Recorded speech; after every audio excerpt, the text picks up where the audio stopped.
Hello, ladies and gentlemen. Captain Millennium here today. So, we are here for the Game of Thrones Season 8, Episode 1 review.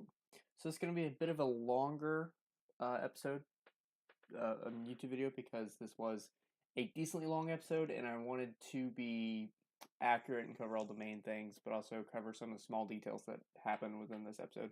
So, for the future episodes, we will probably split it up into two parts because as the season goes on, the episodes will get longer. So we will see when that comes along. So, anyways, obviously, there's a ginormous spoiler warning for the past seasons of Game of Thrones and the books, depending on if the books turns out to come this way, but you know. Okay, so here we go. So the season premiere opened with a slightly different opening than we're used to. The camera panned to around many areas that will probably be important this season, like it panned uh, past the wall. It showed the inside of King's Landing, a bunch of other different stuff. So the actual first shot that we see of the season is Daenerys' army marching upon Winterfell. We see this little boy climbing a tree, and he's looking out, and we see the Unsullied and the Dothraki and everybody riding in. We start to see Arya within the crowd of the townspeople that are waiting outside of Winterfell. She's watching as everybody's riding in, and she eventually watches as Jon and Daenerys ride past her. Then the Hound rides past her after some more Unsullied go through it, and then behind the Hound is Gendry. So during this whole entire scene, nobody sees Arya. For whatever reason, nobody notices she's there. So after that, we see a conversation between Tyrion and Varys, where Tyrion makes a eunuch joke towards Varys. Varys obviously doesn't think it's that funny. So as everyone gets closer to Winterfell, the camera cuts to Jon and Daenerys, and he says, "quote I warned you, Northerners don't much trust outsiders," because everybody's giving Daenerys and the Unsullied these really strange looks, and this is a common theme throughout the rest of the episode. So, and then we see Daenerys' two remaining dragons flying over everybody. So Arya smiles and she seems bewildered, and then the camera cuts to Sansa up upon one of Winterfell's walls, and Sansa seems really worried that the dragons are there. So the first season reunion is Jon with Bran. When he reaches inside the Winterfell castle, he immediately runs up, hugs Bran. They have a nice little reunion and he hugs Sansa, and then he introduces Daenerys to everyone inside the castle. And surprisingly, Sansa almost immediately says, quote, Winterfell is yours, your grace. So it was very shocking to see that happen. Bran interrupts to warn everyone that the wall fell at the end of last season, and that the Night King is getting closer. So it got very ominous very quickly, kind of to the main point. So we cut to the main hall where there were many key scenes last season, like key meetings and stuff. Uh, so Sansa makes Lord Umber, which, if you remember, he was a child. He makes him go back to his home to bring his family and his villagers and everybody to Winterfell for protection against the Night King. So then young Lady Mormont fusses at Jon for leaving Winterfell and bringing back Daenerys. She's angry because, they named him King of the North and he immediately just leaves and comes back with somebody else. So Jon claims that he left Winterfell to get allies in order to win the war because the North needs protection and that's his job. He said he doesn't mind giving up his title if it means protecting everybody in the North. Let's see. So during this whole entire interaction, Sansa uh, very memeably side eyes Daenerys. I'm sure you can find those images and the gifs everywhere on social media. So the crowd gets very angry after young Lady Mormont brings up the King of the North thing. Tyrion tries to calm everyone by telling them that Cersei promised to send Lannister soldiers north, which doesn't really help out the situation. Everybody gets really angry again. Next, we see Gendry taking the dragon glass that they had mined from Dragonstone out of a wagon to prepare converting them into weapons to fight against the army of the dead. So the next reunion is one that I honestly forgot that these two had a relation. Is between Tyrion and Sansa. So they used to be married. If you don't remember, it was a political marriage. And then they kind of split up at Joffrey's wedding when Joffrey was poisoned. Sansa escaped. Tyrion unfortunately did not. So they have a little back and forth about Joffrey's wedding, and he mentions that he survived. And he essentially is trying to reaffirm his trust in Cersei that she's going to send her men and everything's going to work out fine. And then Sansa says how she used to consider Tyrion the smartest man she ever knew, and now she kind of realizes that it's not true anymore. So the reunion that everybody is waiting for happens next. So the camera cuts to Jon outside by the weirwood trees, and then behind him we see a figure, and it's Arya. She mentions how he used to be taller. It was really funny. So it's obviously it's the reunion everybody's been waiting for, and she pulls out Needle. Jon and her have a little conversation about Needle, how she's had to use it a few times, she says. And Jon pulls out Longclaw, and she mentions how it's Valyrian steel, and it's kind of too heavy for her. So it was a nice little short but happy and sweet reunion because they had such a really good relationship with each other back in season 1. So then we cut to King's Landing, in which Qyburn informs Cersei that the wall has fallen, and she just responds by saying, quote, good. So obviously she wants pretty much everybody in the North to die. She wants to remain queen. She doesn't really believe in the threat, or she believes in it, but she somehow thinks that she's going to be able to survive everything. So then we see Euron Greyjoy goes below deck on one of his ships, and we are able to see that Yara Greyjoy is still alive. He's sitting there talking to her about things. She mentions how he should just go and kill her, and he's like, "Oh, what fun would that be? You're the last family member left. Well, the last family member that has balls anyway."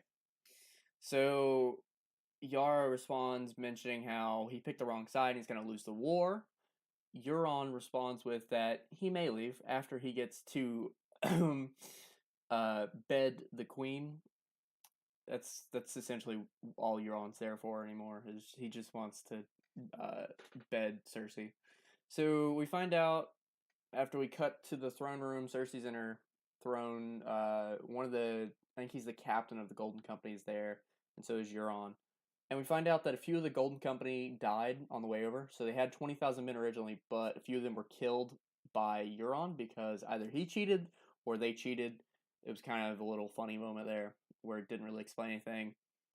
And Cersei asks about the elephants because the Golden Company is supposed to have elephants.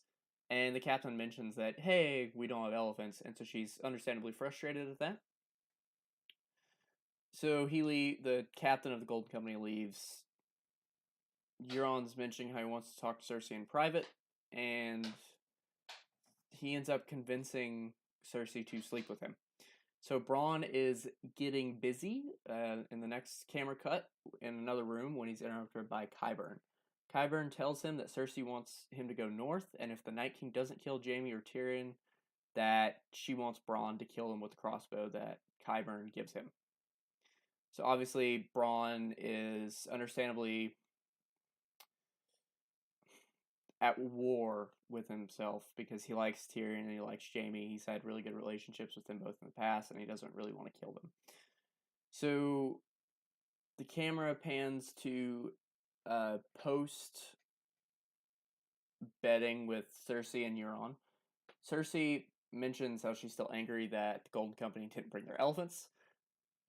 Euron reveals that he knew that Cersei and Jaime had a relationship after asking him if he was better than Robert, and then eventually he says, what about the Kingslayer? Was I better than the Kingslayer? So they have a little back and forth. We then see Theon rescues Yara from Euron's ship, and they're on their way back to the Iron Islands on a ship, and he calls Yara his queen, and Yara says that she needs to retake the Iron Islands. That way, in case the dead succeed, that they have a place that they can go with Daenerys that the dead can't go, which is obviously the Iron Islands.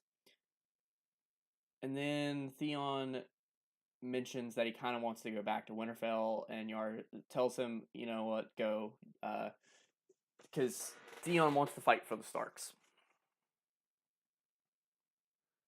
So then we see Davos, Tyrion, and Varys talking within Winterfell while walking onto one of the pieces of the castle walls at Winterfell, and they're watching Dany and Jon talk, and so it goes back to the theme of that the Northerners don't trust Daenerys.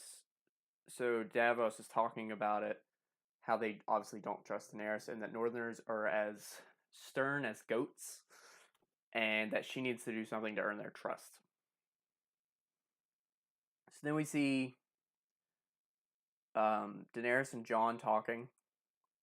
Daenerys finds out from the Dothraki that I just wrote in that the dragons aren't eating much. And so obviously that's probably due to their sibling being killed by the Night King last season. So they're probably understandably upset that they're missing another dragon. So then Daenerys and Jon take a dragon ride throughout the north, and they jump off at this beautiful waterfall scenery. And there's a slight reference to Jon and Egot's relationship, where he and Daenerys are sitting there talking, and Daenerys remarks how they could stay there forever. And Jon pauses for a moment, and he looks kind of shocked but happy in remembrance because he thinks of Ygritte, because that's back to the whole cave situation that they used to have. So they have a little makeout scene, and then we go back to Winterfell, and it's nighttime now, and we see the Hound getting a new crafted weapon from Gendry. It's this giant dragonglass axe. And our next reunion of the season is between the Hound and Arya. So she runs into the Hound. Hound's a little bit angry because last time they saw each other, she left him for dead, and she retorts that she robbed him first and then left him for dead. But the Hound reveals that he's proud of Arya, and he leaves. And then our next reunion between Arya and Gendry, they reunite. They have a conversation back and forth. There's a lot of flirting going on in this conversation between them. And then we see Arya give him a blueprint for some sort of weapon. We kind of see what it is. It looks kind of like a spear, maybe. It looks sort of like what the Night King used to down Daenerys' dragon last season. Looks kind of like one of those, but it's made out of dragon glass. So that scene ends, and then we see Sansa and Jon talking in a room. Sansa is angry that Jon brought Daenerys to Winterfell, and Jon defends Daenerys. So that's a little back and forth thing that they have. And then we see the next reunion, even though it's kind of a reunion, but kind of not at the same time. Jorah Mormont is walking with Daenerys, and he introduces her to Sam, the man who saved his life.